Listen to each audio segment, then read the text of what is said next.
कहानी नीलदेव की। पंचतंत्र की कहानी। किसी वन में एक सियार रहता था जिसका नाम था चंडरव। एक दिन की बात, चंडरव सियार भटकते हुए एक गांव में चला गया।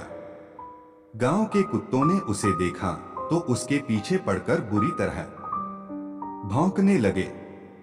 चंडरव सियार कुत्तों से बचने के लिए तेजी से भागा। भागते भागते वह एक धोबी के घर जा पहुंचा। धोबी के घर एक कुंड में नील घुला पड़ा था जिसे कपड़े पर लगाया जाना था।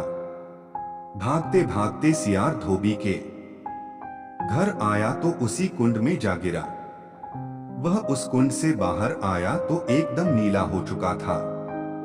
बाहर आकर सियार ने फिर भागने का रास्ता देखा, पर उसे यह देखकर अचरज हुआ कि वे कुत्ते जो उसके पीछे पड़े हुए थे अब उसे देखते ही भाग गए।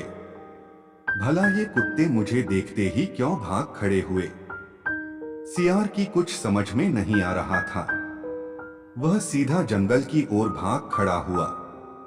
रास्ते में एक सरोवर था। सियार उस सरोवर में पानी पी रहा था, पर तभी अपनी शक्ल देखकर वह चौंक गया।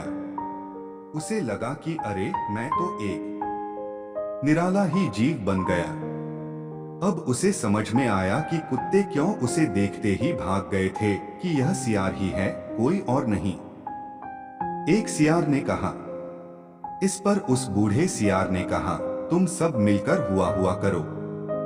जब राजा बना ककुदरुम यह सुनेगा तो वह भी तुम्हारे स्वर में स्वर मिलाकर हुआ करेगा।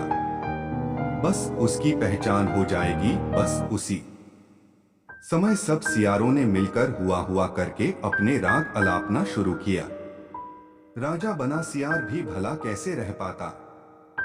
उसने भी उसी समय मगन होकर हुआ राग अलापना शुरू किया। सुनते ही शेर, बाघ, चीता सब एक दूसरे की ओर हैरान होकर देखने लगे। वे समझ गए कि अरे, यह तो सियार है, हमसे चालाकी कर रहा है। ओह, इतना बड़ा धोखा। गुस्से में आकर उसी समय सिंह ने एक ही छलांग में राजा बने सियार को दबोच लिया।